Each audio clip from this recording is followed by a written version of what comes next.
Ladies and gentlemen, please welcome Vice President Engineering, Vic Gundotra.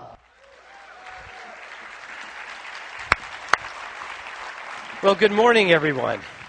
Welcome to day 2 of Google I/O. I hope you all had a great time yesterday. I hope you enjoyed your sessions, and I hope you enjoyed those Android phones.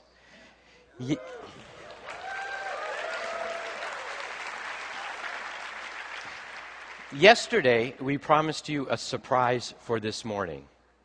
And this morning, Google will surprise you.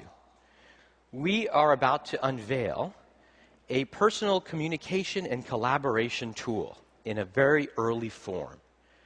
We decided to do this at this forum for a couple of reasons. This unbelievable product, one that I'm very, very excited about, will be open sourced. It's open source for many reasons. Not only do we want to contribute to the internet, but frankly, we need developers to help us complete this product. And we need your support. So we hope after you see this, you're as excited about it as we are. And number 2, we decided to unveil this product in its early form at this conference because it is an unbelievable, powerful demonstration of what is possible in the browser. I guarantee you that over the next hour and a half, as you see this product, you will forget that you are looking at the browser. And I want you to repeat after me. I am looking at an HTML5 app. I am looking at what's possible in the browser. And I hope you are as excited and delighted as I was when I first saw the thinking behind this product. Now, it shouldn't have surprised me that this product would be magical. After all, the engineering leadership had already produced a magical product. The engineering leadership behind what you're about to see is the work of 2 brothers and an amazing engineering team with them. Those 2 brothers are Lars and Jens Rasmussen. Now, you might remember those names because those were the same amazing people that did another magical app called Maps, Google Maps. And so you'll see what they've been working on unveiled for the first time today. So why don't we go ahead and get started. Remember, this is an early developer preview for this audience. Everyone in this room will get accounts to give us feedback, and we'll talk about that a little bit later. We have your email addresses, so you will get those passwords a little bit later on, likely tomorrow. With that, let me just go ahead and get started. Let me introduce Lars Rasmussen and Stephanie Hannon. Thank you. Thank you. Thank you. Thank you. Thank you very much. I shall wake up my laptop. Good morning, everyone. Thank you very much for coming early. I know you've been here partying all night. We're going to show a demo today of a product that we've been working on for a couple of years down in Sydney, Australia. It's called Google Wave, and it's a communication and collaborations tool that we're launching later in the year. Like Vic said, it's a little unusual for us to be showing it to the world this early. The reason we're doing it is very simple. We're starting a developer preview today. You guys will all get accounts on a sandboxed build of the system. You are the first outside of Google to see this, and you'll be the first to get accounts on the system. And we're doing that because, as you'll see from the demo, Google Wave comes with a set of really nice APIs, and we're hoping we can persuade you guys to start building cool things with those APIs while we're getting the product ready for launch, which is going to happen later this year. Because that way, when we do launch, our users and your users can enjoy both Google Waves and all the cool things that we hope you'll build at the same time. Let me introduce Stephanie Hannon. She's quite possibly the best PM in the world.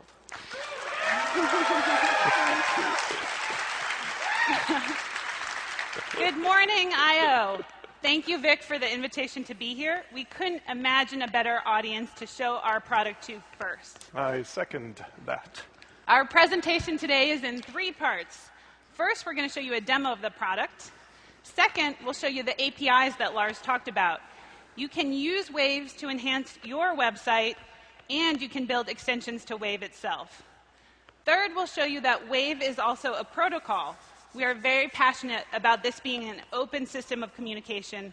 We hope other people build Wave services that interoperate with ours, so users have choice in their provider. We affectionately call this the 3 Ps: product, cross-platform protocol, and we'll talk about them all today. Okay, so communication. Email today is by far the most popular way for us to communicate on the internet, which is remarkable because email was invented more than 40 years ago, before the internet, before the web.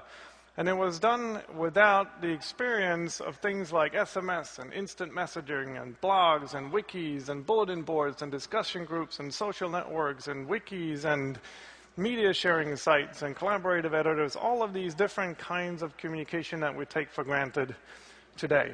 Also, of course, computers and networks have dramatically improved in those 4 decades. And so when we started this project, and it's been more than 2 years, we asked ourselves the question, what might email look like if it was invented today? And needless to say, there's about 1 million different ways you can answer that question. What you're going to see today, Google Wave, is our attempt.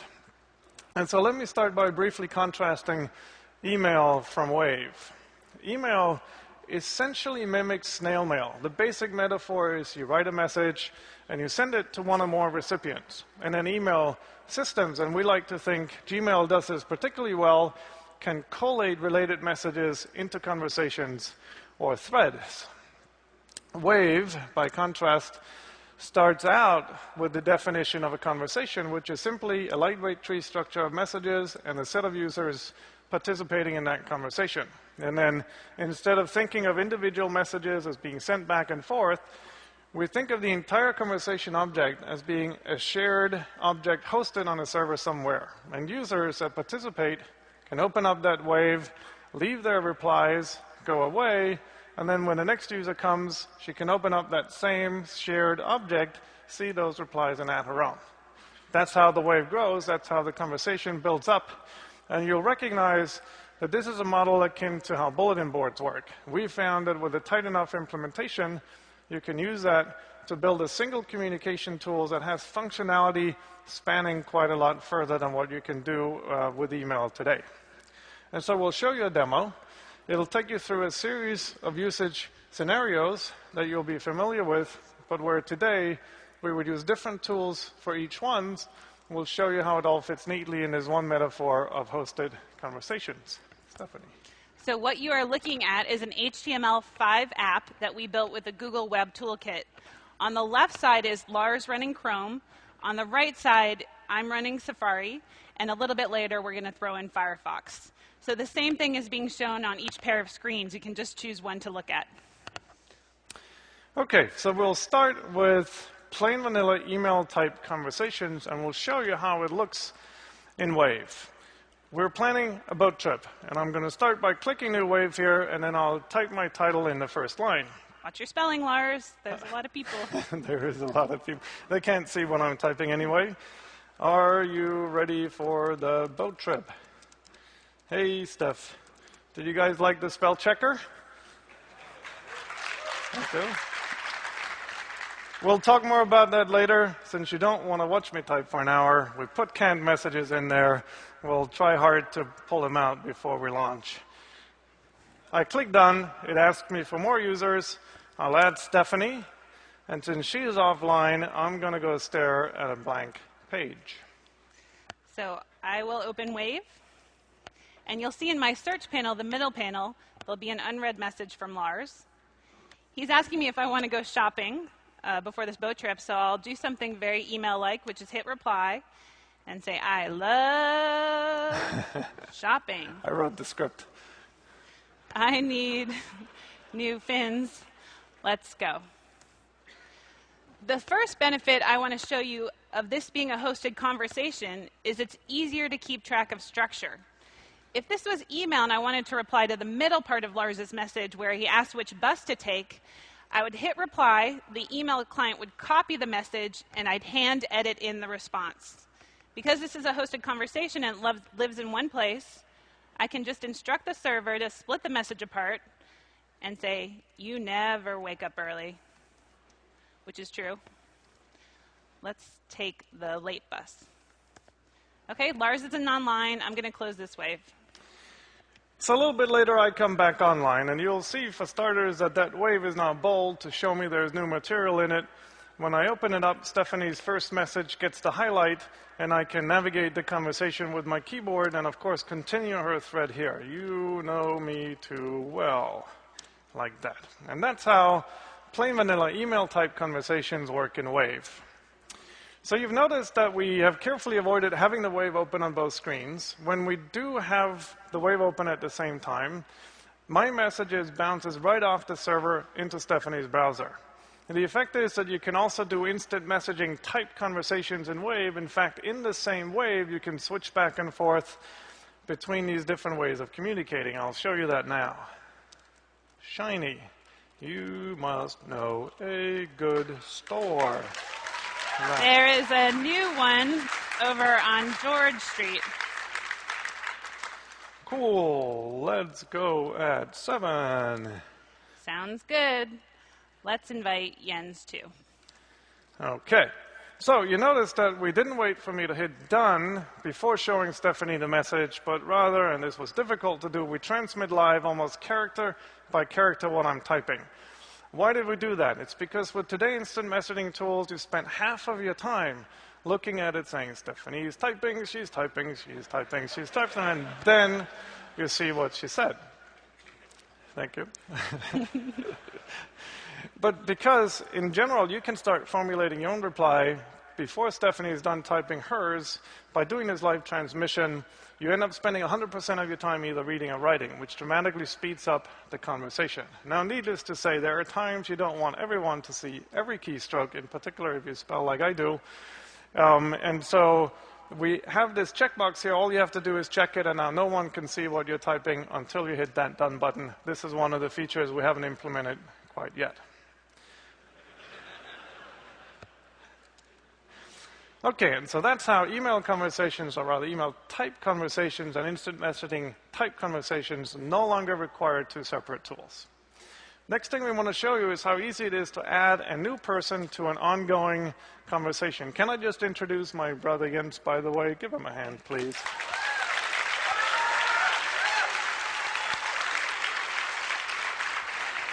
So we want to add Jens to the conversation. If this was email, I would take the last message here, reply to it, and add Jens to the recipient list. There's 2 problems with that. For starters, because we branched the conversation up here, that last email message would not contain the entire conversation. But also, if Stephanie then later, when I reply to an earlier message of mine, Jens wouldn't get that anyway. You end up with these cat and mouse games. In the Wave model, all you have to do is make Jens a participant in the Wave like that.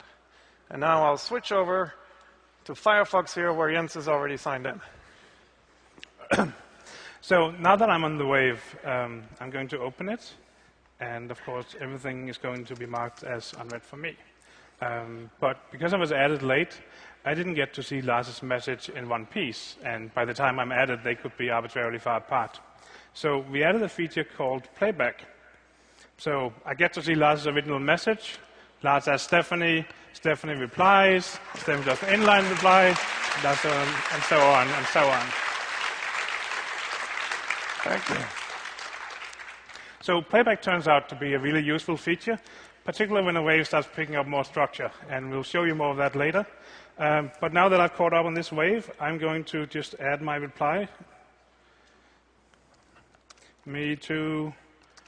Oh, I think I crashed. Did I mention that it's a developer preview? Yeah. So we made sure to inject a few bugs so that you wouldn't have too high expectations. I'm just kidding. Yeah. Did you notice how quickly it reloads? Did we mention reuse quit? All right, so I'm going to add my reply. Me too, don't forget your keys. And then I'll hand it back to Lars. Thank you. So that's how easy it is to add a new person to an ongoing conversation. And so often we end up having very nice group conversations in Wave, and then occasionally you want to say something in a Wave that's not visible to all the participants. We call that a private reply, and I'll add one down here at the bottom, and I'll say, let's buy Steph a really nice present. I wrote this part. And then I will add just Jens, And you will see, if I just quickly flip over to Jens's browser and scroll down, he sees that private reply, but if you look at Stephanie's screen, she doesn't see it. And if you remember, I've explained that a wave is a tree structure of messages. Essentially, you can take any sub-tree of the wave and restrict access to a subset of the participants. Okay, I switch back to my own account here. The next thing we want to show you is how attachments work in Wave. So we've been on a boat trip. It was very nice, thank you.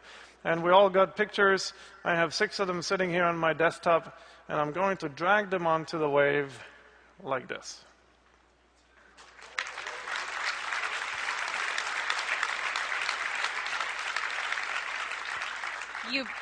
You might not have noticed, but the thumbnails appeared on my screen long before the full images were uploaded from Lars's computer. I'll show you that again by dragging in my own photos from iPhoto. Ready? Here we go. And you see them show up over on my screen. Don't be shy, you guys. If you like what you see, don't be shy letting us know. We can handle pretty much any amount of applause. This feature, drag and drop from the desktop to the browser, is the one part of Wave that HTML5 can't support yet. We're working on a proposal to add it to the standard. In the meantime, you need to download Gears for this specific feature to work. It's the only part of Wave that you need Gears for. When Lars dropped in his images, you might have noticed at the bottom of the Wave panel, there's an image menu with actions you'd probably do on images, like upload or download. What's important is these actions apply to all the images in the Wave, not just the ones I dropped in, which makes Wave a really an easy, lightweight way to create a group photo album together, which is surprisingly hard to do with today's tools. And so here's the photo album. This is Captain Athena. Here's A Hard Life Down Under. And as advertised, you'll see over here Stephanie's images show up in my slideshow so that I can show you just how much fun life down under is. And that's images. So that's how easy it is to share photos in Wave. This was a group trip. We'll all throw our photos in here. We'd probably share it with the rest of the office to make them envious. In this particular case, it's not clear that we want everyone to know that we went shopping together. And so one of the features down here lets me copy just the images from this wave into a fresh wave. Boating in January, enjoy all, here and yonder. And then I'll add Stephanie to this. I could now share that with the rest of the office. Now, this feature here of extracting images from a wave and putting them in a new one is actually part of a very important design principle for us, namely that we care just as much about the product of a wave as we do the wave itself. And we'll show you more examples of that later. Yes, we will. I forgot what's next. How about we show them the embedding APIs? Excellent idea. Okay, thank you. So, she's right. We should have rehearsed this before coming this morning. Just kidding. So the first category of APIs that we want to show you are APIs that let you embed waves onto your web pages. It's very similar to the Maps API, which, by the way, thank you everyone who used it. We consider your enthusiasm for that API an enormous factor in that product's success, and we're hoping, obviously, to repeat that with Wave. They can give a round of applause to themselves. Oh, yeah, a round of applause to yourself. Well done. Yay, okay, so here's an example application. It's a little blogging site we've built. It's over on Google App Engine, but you could build it anywhere you host your website. And this blogging site, in addition to embedding waves on its pages, it provides me with this robotic participant that we affectionately call Bloggy. All I have to do is add Bloggy to the wave. And now you'll see, you can probably not read that, but on that yellow banner, all users on the wave is now warned that Bloggy, this new participant, has published the blog on a page which we build over an App Engine. Can I just introduce Gregory D'Alessandro? He's another PM on the team. And he's going to show you the blog site now.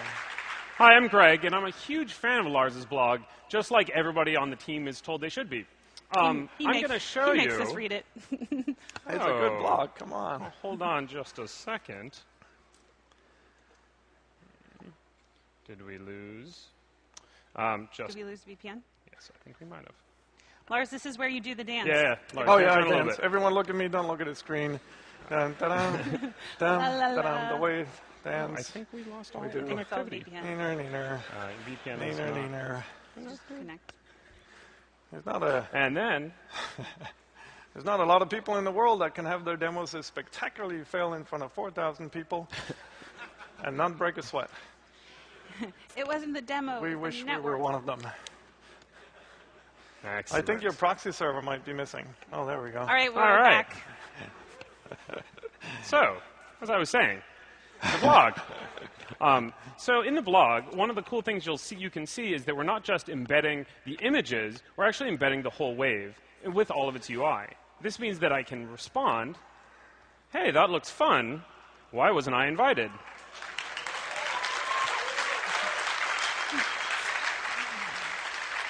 The same way we embed, and you can respond in the same way you do in the Wave client. Exactly.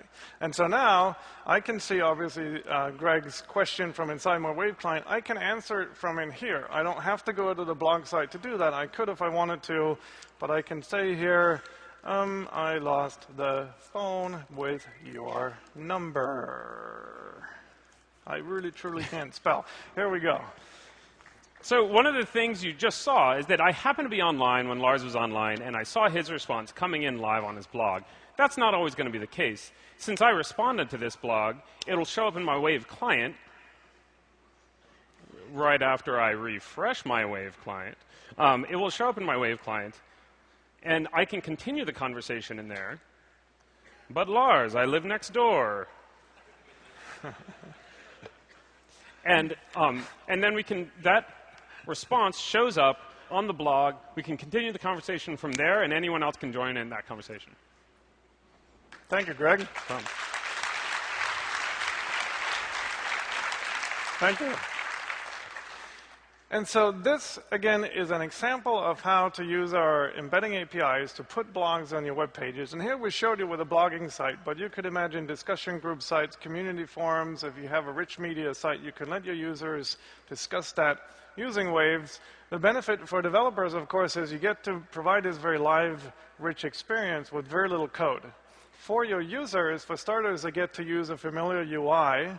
But for those of your users that have Wave accounts, they get to walk around the web and aggregate the conversations they're interested in into the Wave client so that they don't have to go check back on 10,000 different pages whether someone responded to them, which will make Flame Wars so much more effective. She hates that joke. I hate it. Okay, so that was an example of how to embed Waves. The embedding APIs can do other things, and Stephanie will show you that now. So we invited some of our colleagues from Brazil and India to Sydney who work on one of our social networks called Orkut. We wanted to build a demo of what it could look like to put Waves inside of Orkut. Obviously, it's a place where lots of discussions happen. It demonstrates 3 important principles or features of our embed API. Beautiful. Let me load up the demo. Thank you.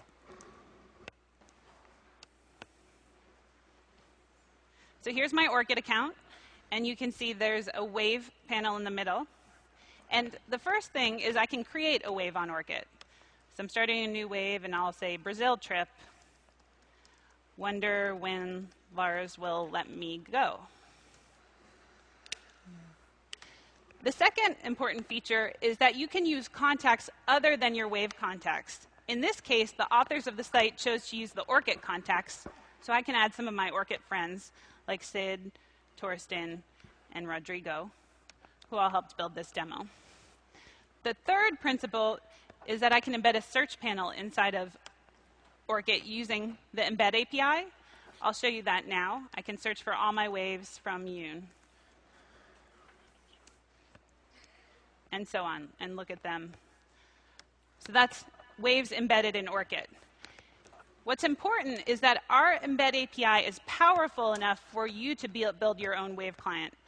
In this case, the Orkut team chose to focus on Waves created inside of Orkut, But just like in the blog example, I can go back to my Wave client, and I can see the wave I started there.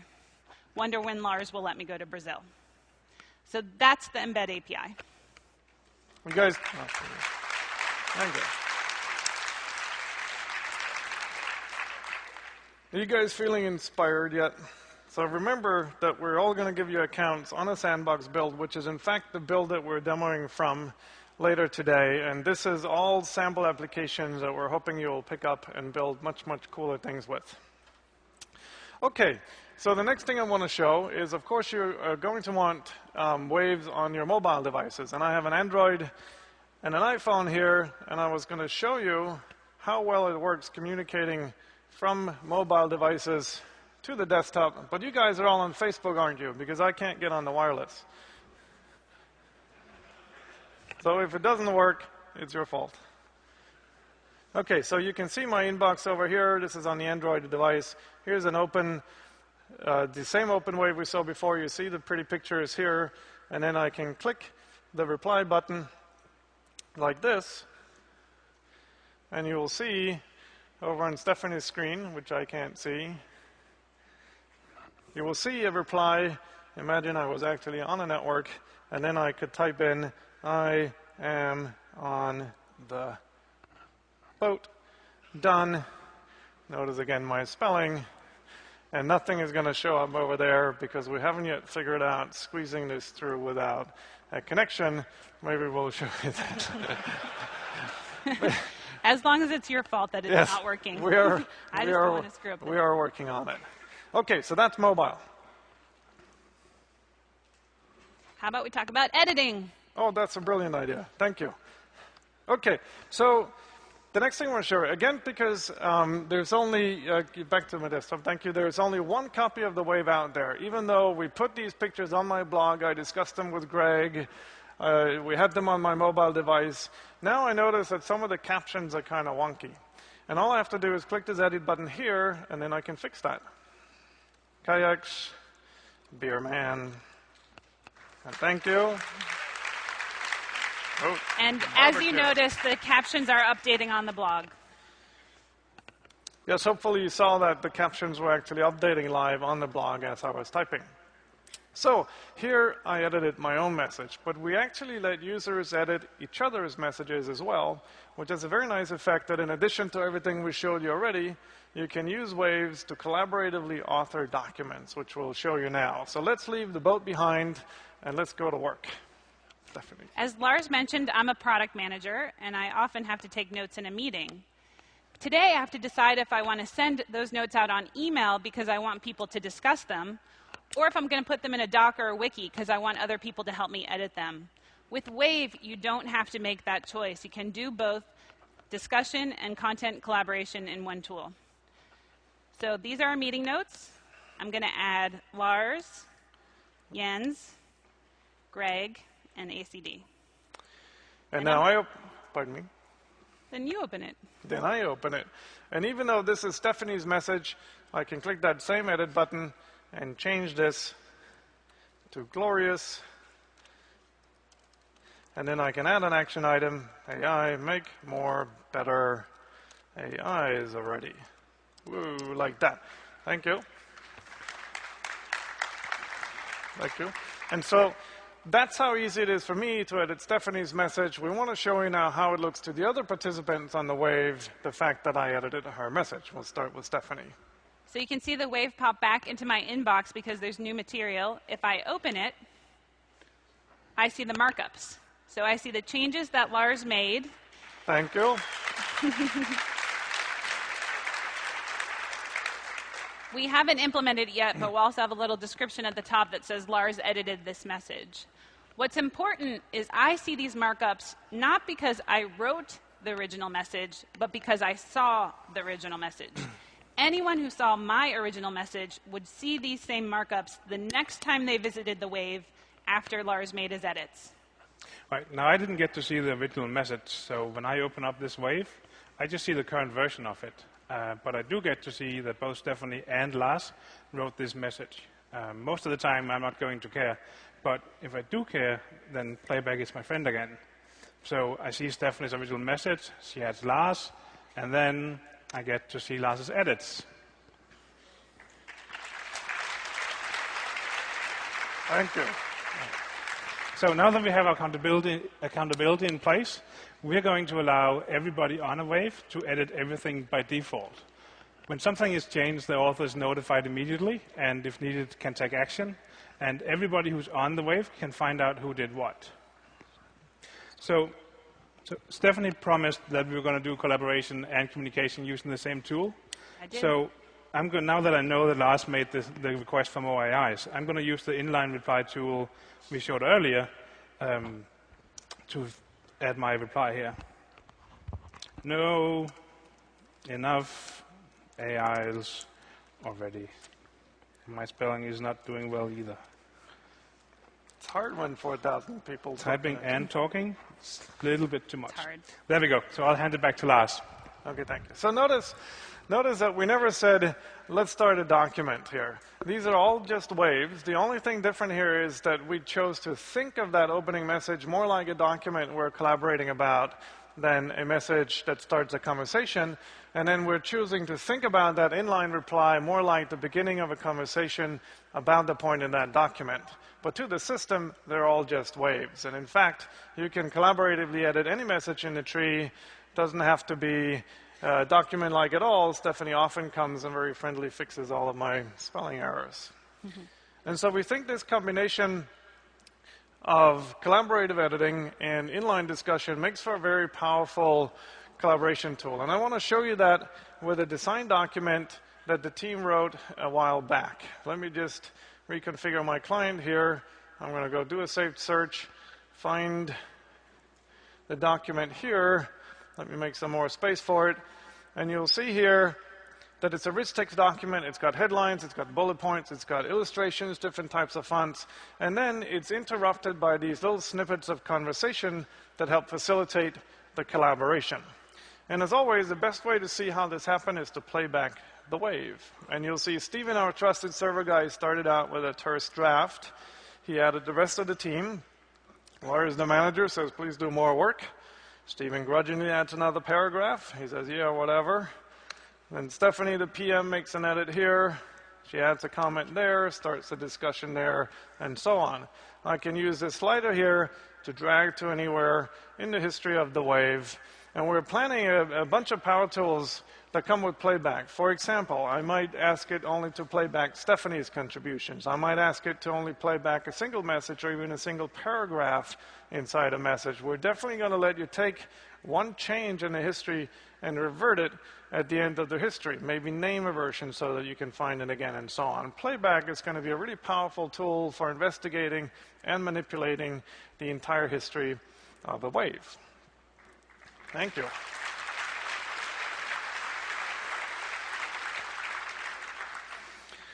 And so now, imagine we're done with the design document, or we find we're in a good state, we want to share it with a wider audience. You'll notice it's not super comfortable reading a document interrupted by all this discussion, so we added this widget here that lets you hide and show sub-discussions. But also, just like we extracted images from a wave earlier, we let you extract the current version of any message in a tree into a fresh wave, like this. And now I have a fresh wave with the pristine product of our work, which I can now submit to the server and share with whomever I like, put on a mailing list, internal blog, or even keep working on. And in fact, we're planning more features here for document production. Imagine you go back and do more work in the original wave, then you'll be able to merge just those changes into that same product wave. The product wave will just have a two-step history now, where each step is attributed to whoever did the copy. In fact, and you guys will recognize this is inspired by source control systems, we'll let you have a whole string of work waves, all pointing to the same product wave. You can have different teams working on different parts of a wave, and then when one team merges in their changes to the product wave, the other teams can pull that down, merge it with the local changes, and so on. So this is going to become a very powerful document production tool. Thank you.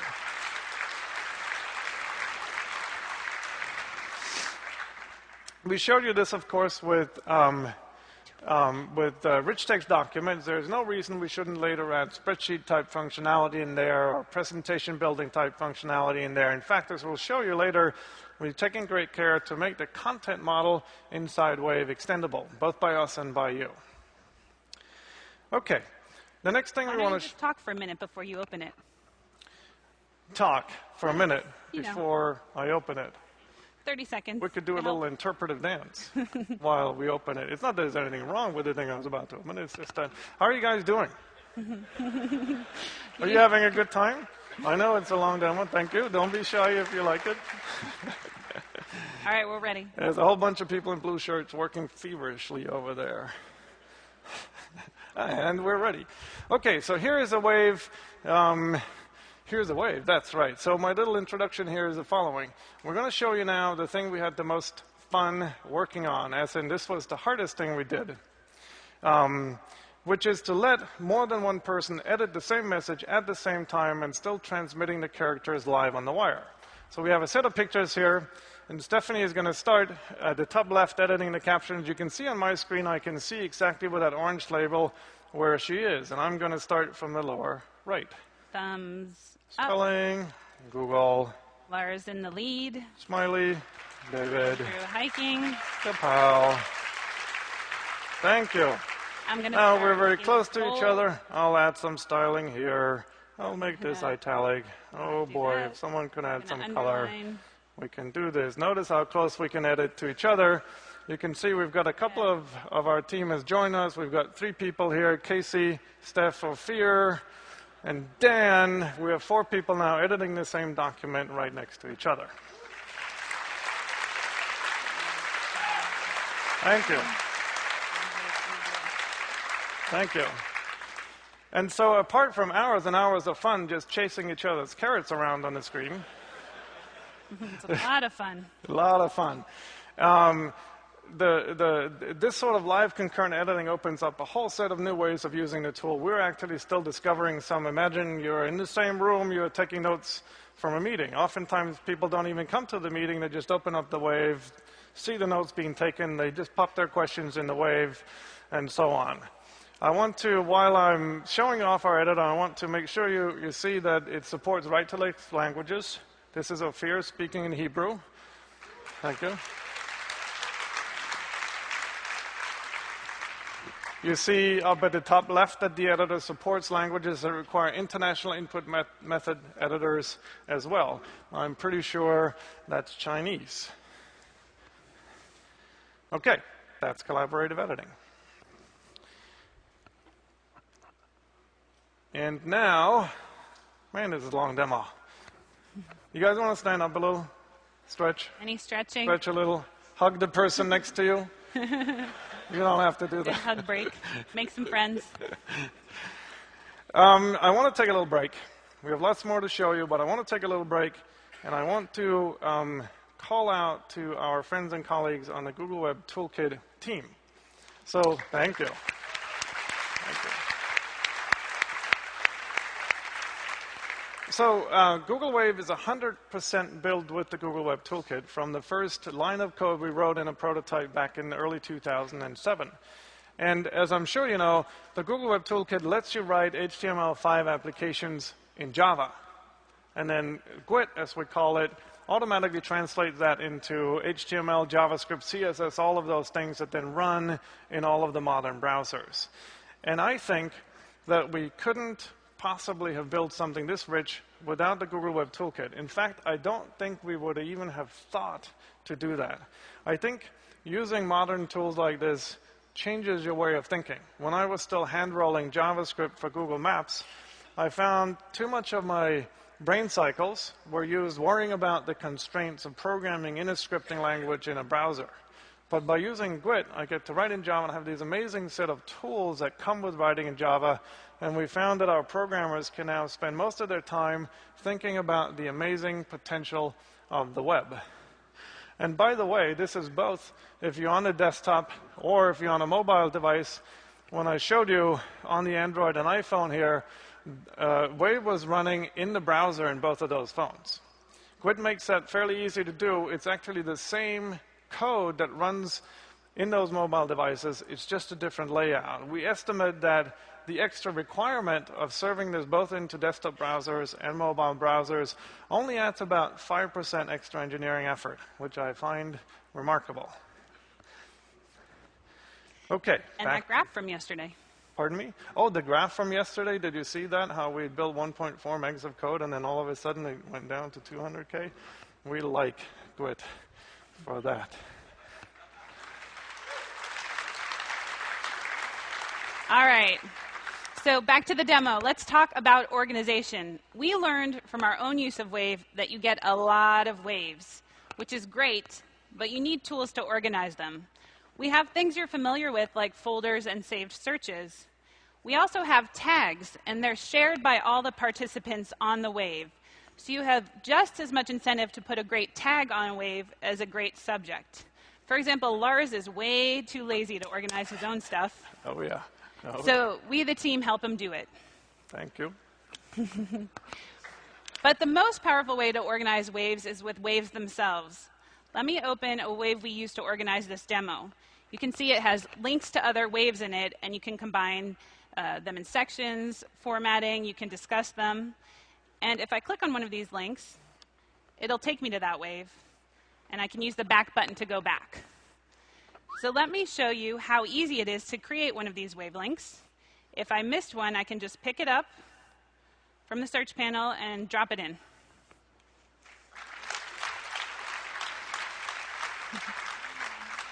I'll do that one more time because I think it's cool.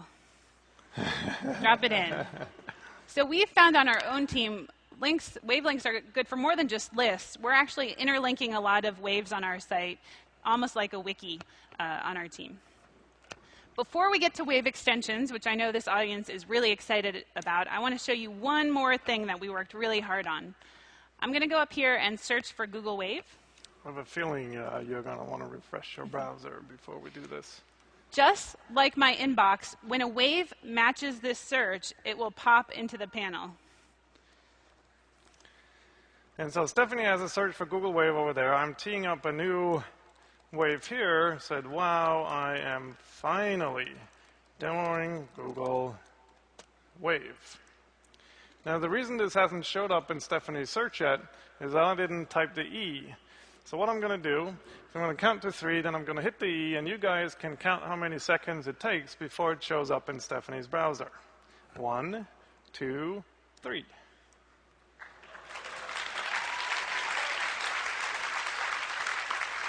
You guys want to see that again?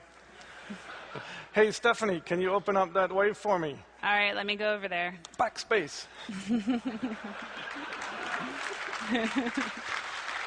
E, backspace, E, backspace, E, backspace, E, backspace. We call that the wave dance.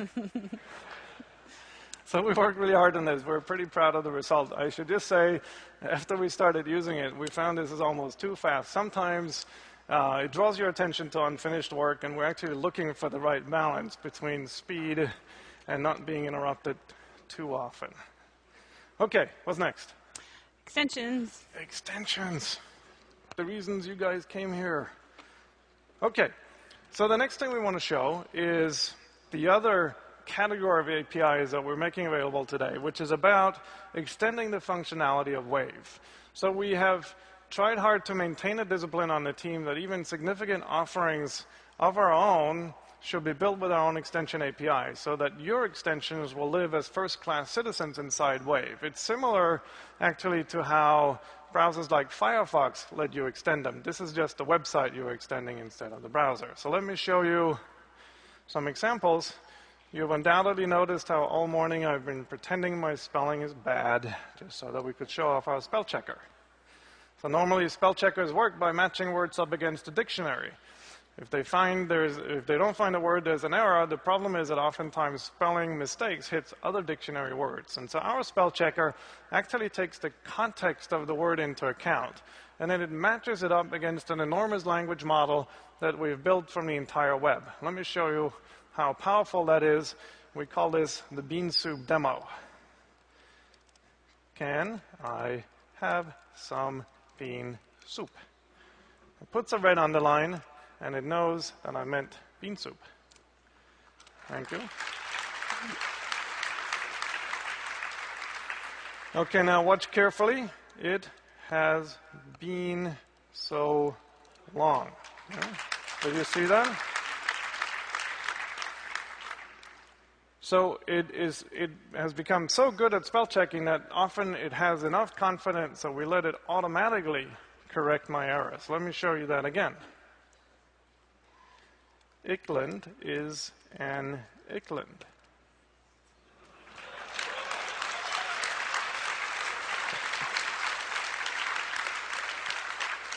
You are too kind.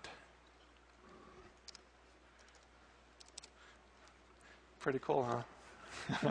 You didn't see that last one. Okay, so that's our spell checker, or spelly, as we affectionately call it. Let me show you another simpler one that detects links in what you're typing. We call it Linky.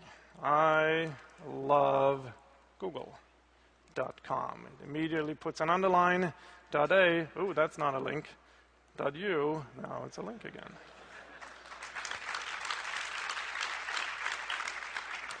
You're wondering, what's this all got to do with extensions? And let me explain that. So you remember we showed you a robot earlier called Bloggy. All that one did was publish a blog that let you use the embedding API. But robots are really powerful ways of extending Wave's functionality. There's server-side programs that participate in Wave with all the power of the human participants. You can see from your robot the live changes in the Wave. You can make live changes to the Wave, including adding and removing messages, collaboratively edited messaging, adding and removing participants. You can even start new waves from robots. And the way Spelly works is that it uses our robot APIs to watch what I'm typing. It sits on the server, it watches what I'm typing, it takes every so many words and matches it up against its language model, and then when it finds an error, it uses collaborative editing to edit the content. And in fact, when it doesn't have enough confidence and it put that red underline, if Steph and I were editing the message at the same time, she would also see the red underline, and she could be the one taking the suggestion. Linky works in the same way. But who wants to be typing in links all day? We had a very good friend of ours from the Google search team build this extension for us here called Searchy. Let's search for Australia. We have a really clever naming convention. Yeah. And here you can do a Y. Google search from right inside Wave and add the link like that.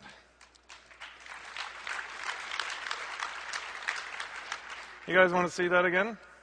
I search for Bora Bora. It's so pretty there. I add an image to the Wave just like that. Thank you. Let me just quickly return to our friend Linky. I've got a video sitting here. Let me copy the URL, and inside my Wave, I'm going to type check this out. And then I'm going to copy the link in there, and then I'm going to dance a little bit while the system spectacularly fails. Maybe we'll return to that later. Okay, so that's extensions that we built with internal APIs. And what we're doing today as part of the developer previews is make external versions of these APIs available to you guys. The external APIs has almost all the power of the internal APIs. There's a few things we haven't quite figured out how to securely export. We're working very hard to close the gap. We're going to show you now a series of examples of things that are built with the external APIs. These are all sample codes that are going to be on code.google.com where we'll host the API. Stephanie. Any open social gadget can sit inside a Wave. In fact, we were about to show you one, which might come a little bit later. But we also make an additional API available that lets you, the developer, make your gadget live and collaborative. I want to show you that, but before I do, I'll digress and tell you a little story. Even though we on this team have been building Wave and thinking about Wave for a year and a half, when we first started using it ourselves, it took a while for us to discover all the ways Wave can make you more productive because we were so used to older tools. In fact, we're still discovering new ways all the time. I'll show you that by opening a Wave and using playback to tell you what happened. Someone on our team wanted to create a movie outing, and we should all go see the Transformers. So he sent a wave out, and people did something very email-like and responded. I'm interested. What place are you going to? Is that really a good movie? And so on. I tried to get them to see Confessions of a Shopaholic. Nobody went for that. She's still trying. Still trying. So when you look at this wave, it's sort of hard to parse out the important information of who wants to go. So somebody suggested we should all edit the opening message instead of putting it in individual messages. And we cleaned up the wave. Everyone started editing the opening message, and so on. This was a much better way to construct this RSVP list. And we could still have discussions about which card to take and so on. Now, we're all engineers, and you can look at this workflow and think, there are better ways, or there are ways to make this even better using our extensions. So another engineer on our team wrote a gadget. We call this the yes, no, maybe gadget. Hey.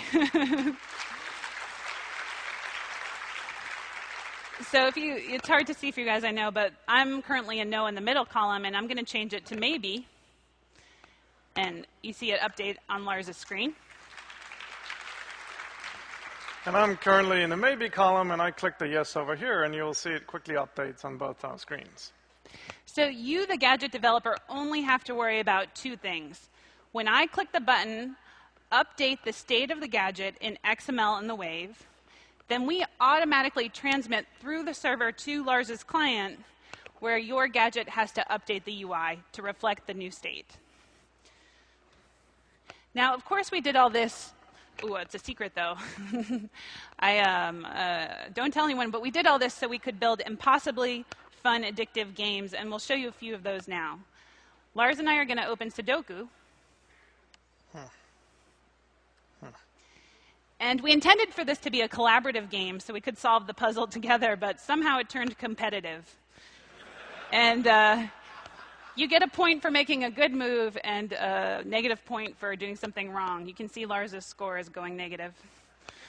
How can you play Sudoku in front of 4,000 people? Come on. Then back in 1851, Lars and I played this chess game that became very famous. It ended in 23 moves. And it illustrates how well playback works with gadgets. So if I go into playback and I click forward, you can actually step through the whole game.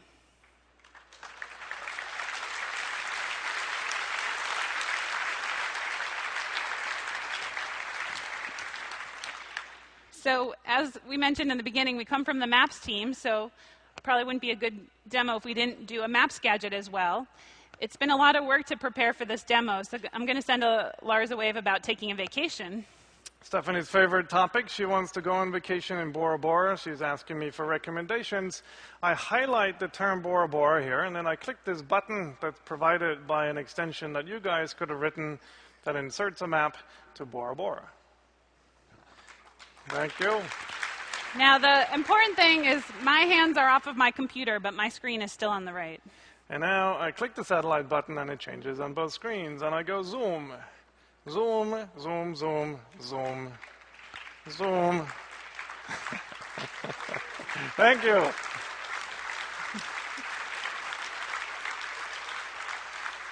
And now, Stephanie loves swimming with sharks. I happen to know that the lemon sharks hang over here. And you can see as I put that marker on, it shows up live over on Stephanie's screen. Now my hands are off. And I'll pick up the polygon tool and I'll tell Lars, actually, I want to stay in this area. And you see that showing up on my screen too. And so again, all you guys have to do with your gadgets is to store updates to the state in the local XML, and then we transmit on the wire, and then the other instance of your gadget just updates its state when it gets notified of that change. And so those are client-side extensions. I want to just show you, actually, the team in blue over here is scrambled, and they brought back up Linky. And I want to just show you what happened when I dropped that YouTube URL into the old extension wave. So you'll see that Linky didn't just recognize it was a link, but it recognized it was a link to a video. It puts this little friendly light bulb on my screen where I can open up a set of suggestions for what I might want to do. Like, for example, I might want to embed the video right inside my wave and play it for you guys. Ta-da. Pretty cool, huh?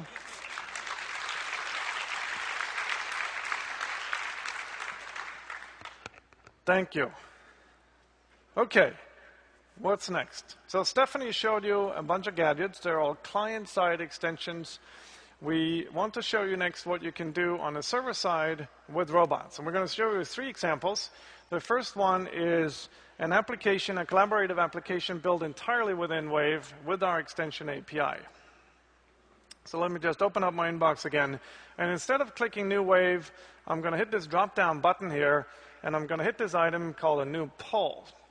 New poll is just a new Wave, but with a special robot that comes from an extension that you guys could build called Polly the Pollster.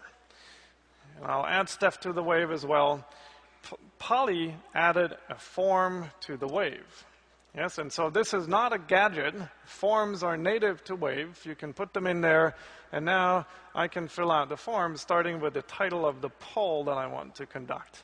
And you'll see, as I'm typing in the form, Polly sits on the server side. She saw that letter by letter, and she updated the title of the Wave. Now, the really cool thing about having forms in Waves is that you can fill them out collaboratively. So Stephanie is going to fill in the choices while I add the question here. Which movie is the best ever? Question mark. And you see that Stephanie is filling in the options in the field below. Star Wars. Star Wave. Not on purpose. Confessions of a Shopaholic. So now Stephanie is going to fill out a number of people that we're going to send the poll to in the recipient list there. She's putting in 6 of them. Now I'll hit the button here that says distribute poll. Now what happens is that Polly sees that I hit that button. She fills in a results section in that same Wave here, and then she sends out fresh Waves with the questions we specified to all the recipients we specified, and Stephanie is one of them. So I'm going to answer the poll that Star Trek's my favorite. And you'll see that Polly updates the results live in the admin Wave. And with a bit of luck, so thank you. Thank you. Okay, so that's an example of an extension built exclusively inside of Wave. The next type of extension we want to demonstrate for you are extensions that integrate Wave with existing communication systems. In this case, we'll show you with everyone's favorite microblogging service, Twitter. So at this point, you're probably wondering how to install these extensions. So let me open a Wave. And you probably won't be surprised to hear that extensions can live inside a Wave. Here's a bunch of puzzle pieces showing some of the things we're using today. All I have to do if I want to use one of these extensions is click the install button. And you can see over here, there's a new drop-down menu. And I have the option to create a new TWAVE. Well, TWAVE, of course, is a wave of tweets. You can describe as a developer how your extensions hook into Wave. It could be a keyboard shortcut, a button on the toolbar. It could be something like the new TWAVE button. There'll be a confirmation page that tells the users how you're going to interact. We haven't quite implemented that yet. So let me log in here. I have to tell you that Lars created my Twitter account. I made her Tweffany. She hates that. Oh, crap. She's Tweffany Twitter. I think that tab button should be implemented, you guys. I feel like all sorts of bad stuff is about to happen. All right, so I'll sign into Twitter. And you can see tweets from all the famous people I follow. And down here at the bottom, Lars. No. I'm just going to close it. We still haven't... I want to get the contacts out. It's important you can see that each of these avatars, they're not necessarily Wave users. Through our APIs, you can be a proxy for contacts on a different system. So I have Lance Armstrong, Ryan Seacrest, lots of different people. If I go down here and I look for Lars's tweet, I can respond to it. He says, the demo's going pretty well, and I'll say, it ain't over yet. And now I've logged into Twiffany at Twitter over here, and if I refresh the page, you'll see that the extension took Stephanie's wave reply and tweeted it. Thank you. Now, Tweety also lets you search over the public timeline of Twitter, for example, for a phrase like Google Wave. So I'm going to start a new Twave. You're going to search for Google Wave now? I'm going to do it. How brave is that? I'm not afraid. So I'll try again. I'm going to log in. And then I'm going to type Google Wave.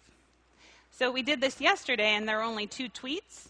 One of them was a woman interviewing at a company called Wave. So she said, I should Google Wave before my interview. So now let's sign in, see what happens.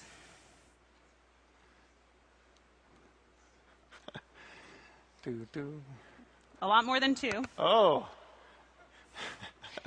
And we can go down to the bottom and see tweets still coming in. Oh my God, you guys, thank you. Wow, thank you.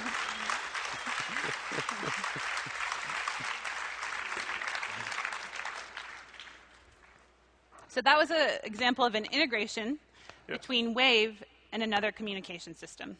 I'll just add to the search functionality here, actually, that you can have Tweety continuously search over in Twitter and update the wave as they come, so you can use them like Twitter alerts. For whatever you're interested in, it'll just pop into your inbox. Buggy. Buggy. We were reading the tweets. We were reading the tweets. Totally threw us off.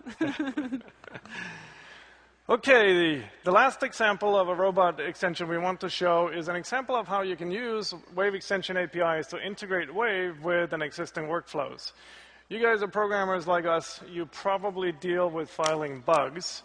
I want to show you an integration between Wave and the issue tracker, the bugs database over on code.google.com. But this could be any issue tracker, Bugzilla, GitHost, whichever is your favorite. So I'll just conjure up a canned message here. And I'll tell you a little bit about how we do bugs on my team. So a programmer has built some code. They've sent it for code review. They also send a demo to the PMs and UI people and Jens and I. Then we sit in a room and we test it. And you can't read the text here, but there's a bunch of bullet points with observations we made. We, of course, edited this collaboratively. Some of them are bugs. Some of them are observations for discussion later. Some of them are notes for the UI designers. And, of course, we should now go and file bugs. But instead of doing that manually, we wrote an extension that lets me just select a bullet point, click this button here, and now a robot enters the fray called buggy, takes that text, and files it as a bug for me. Thank you. Hey, Lars, why don't you add me? Yes, excellent. And I'll add Steph to the wave. The robot also grabs a little summary from issue tracker and puts it right inside the wave. There's a link there to the bug, which Stephanie will now click so that you can see the bug sitting over on issue tracker. All right, so I'm going to open this bug, number 11. And while she does that, I'll file a bunch more. You can see how easy it is. I just triple click here. There's another one. And I'll file that bug too. Okay, and so now we might send this wave, we might share this wave with our bug triage team. I'll just do that myself. All I have to do is change the assignee here. I'll give this to Stephanie. I'll take this myself.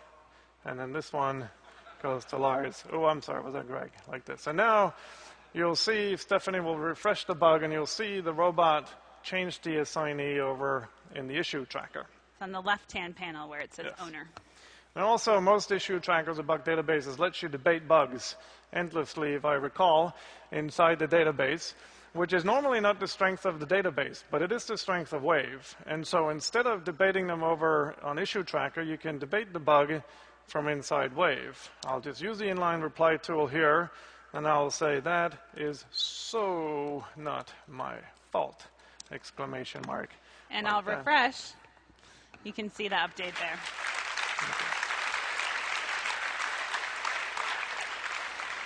Okay. And so now we can continue the endless debate inside of Wave, which would be much more efficient. We could also build, we haven't done this in this sample here, that if someone wanted to go make a comment over an issue tracker, the robot would see that and update the Wave as well. And just like we did a search through Twitter into a Wave, we could also have the robot start a new wave of bugs and just pull in all of the bugs assigned to you so that you could track them from within a Wave. It's remarkable, thank you, how much more effective this sort of thing makes you. Okay, that's extensions for you. You guys I think feeling? that's 2 of our Ps. Those are 2 Ps. Are you guys feeling inspired yet? Good. Yeah. Thank you. Thank you. Okay, let's talk a little bit about the protocols and algorithms underlying Wave. So we want Wave, as Stephanie said in the beginning, to be an open system. Obviously, it's an enormous reason behind the success of email that it's an open protocol. Anyone can build an email system. Anyone can email with each other regardless of where they got their accounts from. We want Wave to work the same way.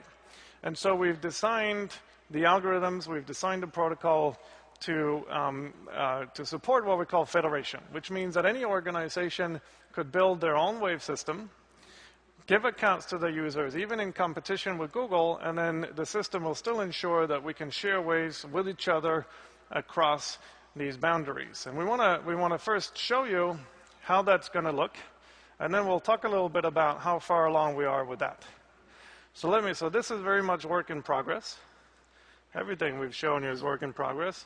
I'm going to sign in to a different version of the system that sits inside our corporate network that has an open port on it for this sort of federation.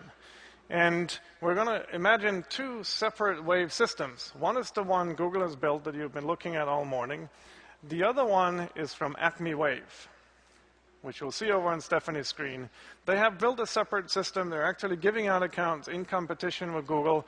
You'll realize that their client looks very similar to ours. That's because we're intending to open source the lion's share of the code that we use to build our system so that organizations can get started quickly. And that's how Acme Wave built their system. So I'll start a Wave over on my account here, and I will say, project, you want to work with me on that thing, question mark. And then I will add, what's your account over on Acme Wave? It's Stephanie. Stephanie on Acme Wave. So Stephanie momentarily has her account. There we go. Sorry. Stephanie is now a user over on Acme Wave, and I'm going to add her to the Wave. So I'm going to open up the Wave, and he says, you want to work with me on that thing? And I said, I think the guys over at Initech can help too. And so even though Steph and I have accounts on different Wave systems, you still get that live character-by-character interaction. The way it works is that from our 2 clients, these fine-grained operations travel to our respected servers, then it crosses over and goes back up to our client. And all of the liveness and concurrency control and and real-time resolution of conflicts happen in an algorithm that supports this sort of federation. Let's bring a 3rd Wave system into the system. So we have a couple of friends, Peter and Milton, that work for a company called Initech. They have chosen to run their own Wave server in their server closet. These guys didn't take our code. Milton is the kind of engineer who prefers building stuff from scratch. I'm not sure I want to show this, Lars. Oh, come on. You show it. I'm going to add Peter, and I'm going to add Milton. Why do you want to show it? I'm afraid this crowd might like their UI better than ours, and it would break my heart. Don't break our heart.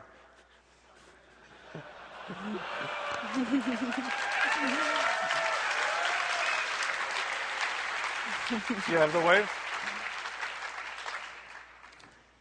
Do you have the Wave? No, because just make another edit.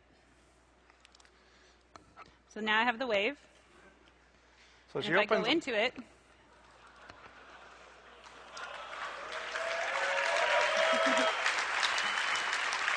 thank you. Now I want to show you an important principle of an important feature of the protocol. So I go back to Acme Wave, and I'm going to make a private reply, just like you saw earlier in the demo. But I'm going to add everyone except Lars. So I'll say, What do you think of that Google guy? So I'll add all of my friends, Peter and Milton. Even though this Wave is owned at Google and there's copies on Acme Wave and Initech servers, this private reply is never seen by Google and cannot be discovered by Lars in any way. In fact, if Peter and Milton made a private reply between themselves, that Wave would never leave their server closet.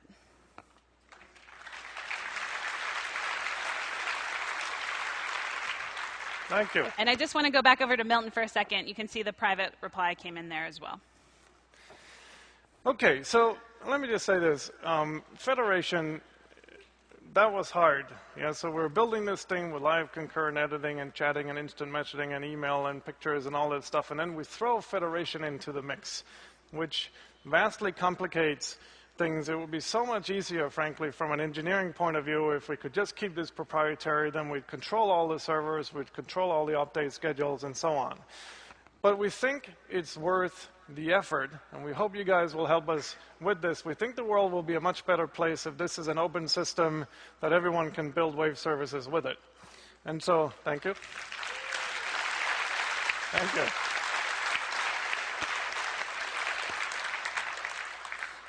And so let me tell you where we're at with this. So later today, there's a website, I'll show you the URL later, that's going to launch, which will have, it's a very early draft of this protocol. It'll have, I think, 4 white papers describing how the system works. It's going to have, of course, a public discussion forum so that we can start debating how this hopefully bright future of Wave will look. And then, like I said later, we're going to open source the lion's share of our code, which will serve both as a reference implementation of the protocol, but also essentially a production-ready system, like you saw Acme Wave do. I'm obviously vastly simplifying it here, but essentially you could take that code, you could put it on top of your own database, and you would have a simple Wave server, and you'd be up and running. Okay, so that's federation. I'm excited about our next demo. The next demo is very, very nice. This is something to end off our demo with, something a friend of ours on the Google research team has been building over the past month. I saw it myself the first time just a few days ago, and it blew me away. So let's see, I'm going to make sure I'm on the right system here. I'm back on the sandbox. So again, we've been doing this demo on the system where we'll get you guys accounts. Now, Stephanie is going to log into an account of one of our colleagues, Alexei. And then I'm going to start a new Wave, and I want to make sure you guys can see what we're typing. By making this a little bigger, like this. Did you make your font bigger there, Steph? Yeah, I was going to wait till you started the Wave. And then I'll start a new Wave here, and I'll add Alexei, one of our colleagues, and then I'll add my all-time favorite robot called Rosie. Yes? So Alexei is from France. His English is not terribly good. Aww. For the purposes of this demo. And Rosie is a robot that very kindly translates what I'm typing. Hello, world. What do you think of this demo?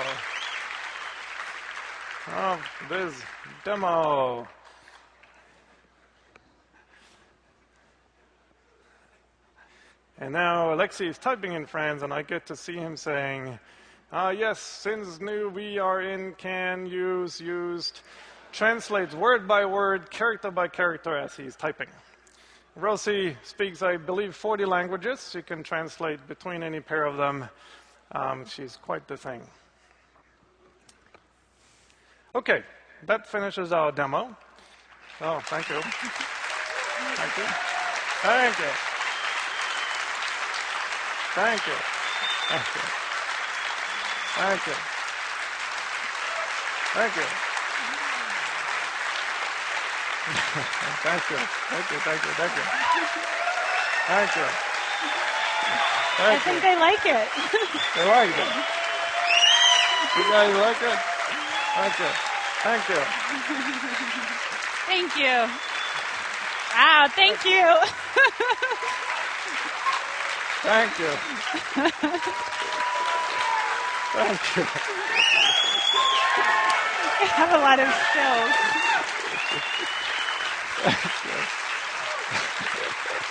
I think Thank you. if they really liked it. If you guys really liked it, you could do a wave. So, Anyone? It's time So- to do the wave. what do you guys think? Okay. So Thank you so much. just to summarize, what we like to think we've built here is really quite a simple communication object called a wave. And we've showed how you can use it for quite a lot of different types of communication and collaboration. We showed you how plain vanilla email type conversations could be done. We showed you how instant messaging conversations could be done. We showed you how easy it is to share photos or other rich media types with it. We introduced a platform that we're hoping you guys will pick up that will let you build things like blogging sites, discussion groups, let your users discuss images on your website. With the editing functionality, you can see you can build Wikilite sites with that as well. We showed you how you can use Waves to collaboratively edit documents. We showed you a rich set of extension APIs that could let you build everything from games, through collaborative applications inside a Wave, through integrations with other communication systems. We showed you Twitter. We're hoping you guys will build gateways from Wave to email, to Facebook, to instant messaging, and so on. We showed you how you can use these extension APIs to also integrate Waves into workflows. Okay. And now, Just going to bring up. for the administrativia at the end, I want to just point out, I forgot that earlier, that we have 3 breakout sessions that I don't believe has been in the program so far. The first one at noon is about the API. If you can only come to one of our breakout sessions, please make it that one. The next one is a little run-through of some of the more exciting pieces of technology under the hood. We're going to show you from the top of the stack how our amazing spell checker works, how the rich text editor in the browser works, and the algorithms that we use underneath to do all of the concurrency control and conflict resolution and so on. And then at 2:30, one of our client team tech leads are going to explain how we build the web application with the Google Web Toolkit, why we love it so much, and what some of their future plans are. We also have in room B4 from noon till 4:30 office hours where you guys can come talk to the team in blue here. They love talking. And then I wanted to show you 3 important URLs here. So for starters, wave.google.com is going to be the home of Google Wave when we launch it later in the year. If you go there now, or when the site goes live in a little bit, there is a sign-up form there where you can sign up for notifications when we launch it. And there's also going to be a beautifully edited video of today's keynote. The API site is going to go live. The API site is already live. No wonder I couldn't get a connection to my mobile phone before. It's on code.google.com/apis/wave. It's got the API, it's got the documentation, it's got the code samples we showed before. Actually, I should just mention really quickly the the issue tracker integration we showed at the end. We had to cheat ever so slightly by using an internal API to the issue tracker. I think they're working really hard making APIs available, so that particular sample is not going to be there for a wee while. Lastly, at waveprotocol.org, you'll find the protocol draft, the white papers, the discussion forum, and so on, if you guys are interested in helping us build out Wave to be an open system. Should tell them about the email. Yes. And the way you're going to get an account is you'll receive an email later today that explains where you can go and sign up for an account, which you will get shortly. Okay. So look, the last thing I want to say, you can probably imagine it felt kind of nice that you guys seem to like what we built. One of the best times in my professional life was after we launched Google Maps back in 2005. And developers started doing all kinds of crazy things with Google Maps. I hope some of you are here. This was even before we had an API on Maps. We scrambled to put an API on Maps, and it's become very popular, and it's a huge driving force of success. We learned a very important lesson that you guys, developers, are incredibly important to the success of the kind of products that we built. And so I can't wait to see what you guys are going to come up with. Please, please, please check it out. Build cool stuff. Surprise us. I just can't wait to see what you come up with. Thank you very much.